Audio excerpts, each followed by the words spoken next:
Hello welcome back. നമുക്കിന്നൊരു red colour theme journaling നോക്കാം. അപ്പോൾ ഇതാ ഞാൻ ആദ്യം റെഡ് കളേഴ്സൊക്കെ എടുത്ത് ഇവിടെ സൈഡിൽ വെച്ചിട്ടുണ്ട്. ഇനി ഒരു പാറ്റേൺ പേപ്പർ കട്ട് ചെയ്ത് സ്റ്റിക്ക് ചെയ്യുന്നുണ്ട്. എൻ്റെ കയ്യിൽ മഷ്റൂം തീമുള്ള റെഡ് പാറ്റേൺ ആയിരുന്നു ഉണ്ടായത്. ഞാൻ പാറ്റേൺസൊക്കെ ഉണ്ടായതുകൊണ്ട് ഞാൻ വേറെ ഉണ്ടാക്കാനൊന്നും നിന്നില്ല. എല്ലാം എൻ്റെ അടുത്ത് തന്നെ ഉണ്ടായിരുന്നു. സ്റ്റിക്കേഴ്സൊക്കെ എൻ്റെ സ്റ്റിക്കർ ബുക്കിൽ നിന്ന് ഞാനെടുത്ത് സ്റ്റിക്ക് ചെയ്യുന്നുണ്ട്. എൻ്റെ കയ്യിലൊരു സ്റ്റിക്കർ ബുക്ക് ഉണ്ട്. ഇത് ഞാൻ മീഷോന്ന് വാങ്ങിച്ചതാണ്. ഇതിലെല്ലാ കളേഴ്സും ഉണ്ട്.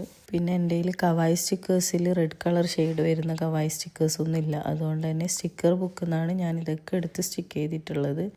കുറേ അങ്ങോട്ടും ഇങ്ങോട്ടൊക്കെ സ്റ്റിക്ക് ചെയ്ത് പേജ് ഫില്ല് ചെയ്തിട്ടുണ്ട്. ഇനി നമുക്ക് ഇഷ്ടമുള്ള കോഡ്സ് എഴുതി കംപ്ലീറ്റ് ആക്കാം. ഇനി ഇതാ എൻ്റെ മൈൻഡിൽ തോന്നിയ ഒരു സിമ്പിളായിട്ടുള്ള ഒരു കോഡ്സ് എഴുതി. അപ്പോൾ ഇതാ റെഡ് കമൻറ്റ് ചെയ്തവർക്ക് ഇഷ്ടപ്പെട്ടു എന്ന് വിചാരിക്കുന്നു.